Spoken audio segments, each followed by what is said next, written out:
L'armée ukrainienne a repris la ville de Kherson, jusque-là occupée par les hommes de Vladimir Poutine. On va faire le point justement sur la situation sur place en images et puis on en parlera avec notre grand reporter Ammar El Hamidaoui. Ça Le drapeau ukrainien flotte de nouveau à Kherson. Dans les rues, l'armée prend ses positions et appelle les derniers soldats russes à se rendre. Les autorités ukrainiennes savourent leur victoire, mais restent prudentes. La désoccupation de la rive droite de la région de Kherson et de la ville de Kherson est dans sa phase finale. Il y a beaucoup de travail à faire pour nettoyer la zone et déminer la ville. Nous comprenons que les occupants ont détruit la centrale thermique et la station de distribution d'électricité de la région. La ville de Kherson était occupée depuis la mi-mars et avait été annexée par Vladimir Poutine le 29 septembre dernier. Selon le Kremlin, les soldats russes ont tous quitté la zone depuis ce vendredi.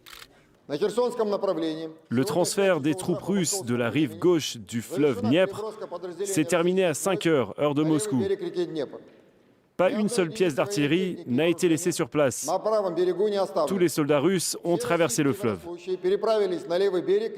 Il s'agit du troisième repli russe d'ampleur depuis le début de l'invasion le 24 février. Au printemps, Moscou avait renoncé à prendre Kiev avant d'abandonner la quasi-totalité de la région de Kharkiv à l'est début septembre.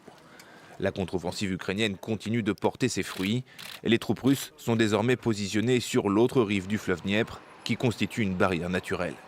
Malgré cet important revers, Moscou précise que la zone reste un sujet de la Fédération de Russie. Ammar El Hamidaoui, je le disais, grand reporter pour la chaîne arabophone de France 24. Bonjour à vous. Kherson reprise par l'armée ukrainienne. Vous qui étiez sur place il y a quelques jours encore, est-ce que c'est une surprise ? Grande surprise parce que cette rumeur qui disait que les Russes vont se retirer, elle est sortie 8 jours avant cette annonce d'aujourd'hui et l'arrivée de l'armée ukrainienne dans cette oblast qui est très important et stratégique pour les deux côtés. Donc la première fois, les militaires ukrainiens, ils ont dit attention, c'est une piège de l'armée russe. Donc, nous, tant que les drapeaux ukrainiens ne flottent pas sur les bâtiments de la ville, on n'est pas. Et ils sont toujours là-bas. Et nous, on se prépare pour attaquer cette ville et la reprendre coûte que coûte. Donc, une annonce surprise, surtout aussi sur le terrain, les Russes se préparaient à une guerre longue. Ces derniers jours, ils ont vidé quand même 15 kilomètres de rive nord de la ville. Ils ont déporté les populations vers une autre ville. Pour les Ukrainiens, c'était un crime contre l'humanité. Donc, ils ont fait toute une communication sur ça parce que les Russes aussi se préparaient pour un combat de longue durée. Donc, cette décision était une décision surprise pour les deux côtés, j'imagine.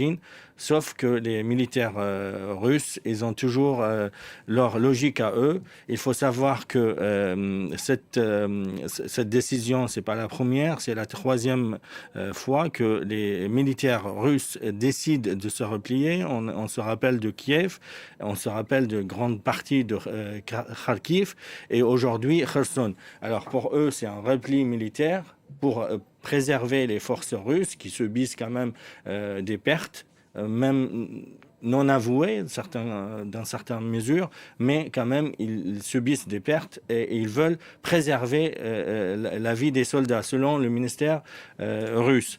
Sauf que pour les Ukrainiens, c'est des victoires. C'est des victoires parce que, vu la différence des forces, les moyens des deux côtés, les moyens déployés militaires des deux côtés, les Ukrainiens, ils sont en train de gagner leur guerre. Et aujourd'hui, le ministère de la Défense ukrainien communique dans ce sens.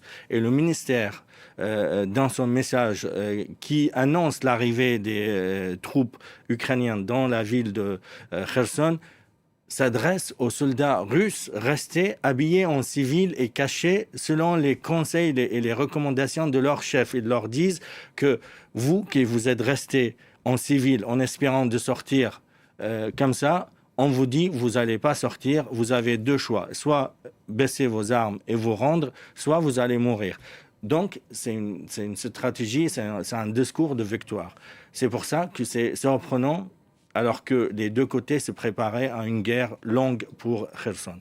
Quel est l'état d'esprit des soldats ukrainiens avec qui vous étiez il y a quelques jours encore et de la population ukrainienne?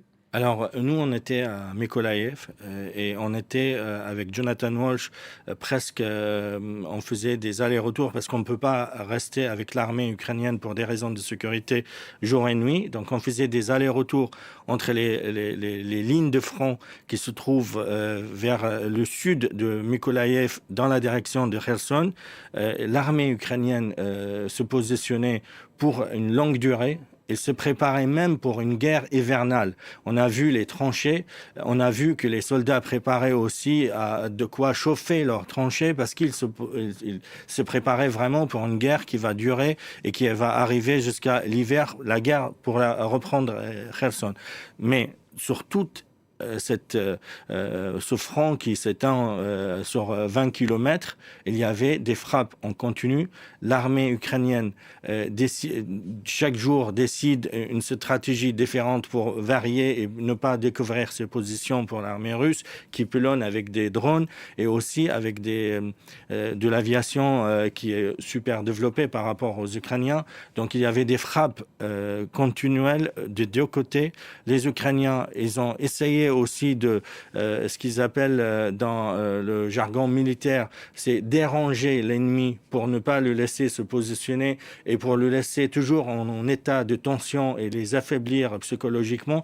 Donc ils préparaient chaque jour des frappes et qu'on a vu avec Jonathan Walsh et on a fait des reportages avec des artilleurs, on a fait avec des tankistes qui exercent des guérillas dans cette zone de guerre, c'est-à-dire ils font des frappes, ils reviennent à leur base chaque jour. Donc cette guerre pour ces soldats-là, c'est une guerre de longue haleine et ils s'est préparé psychologiquement pour une guerre qui dure. Donc c'est une surprise, c'est une victoire pour les Ukrainiens parce qu'il n'y a pas de perte pour l'armée ukrainienne. Les Russes aussi, ils ont déclaré que le repli, c'était une réussite. Ils ont perdu, ils n'ont rien laissé derrière eux. Ils n'ont pas perdu de soldats dans ce repli stratégique. Merci beaucoup, Amar El Hamidaoui, grand reporter pour France 24. Merci à vous pour ces informations.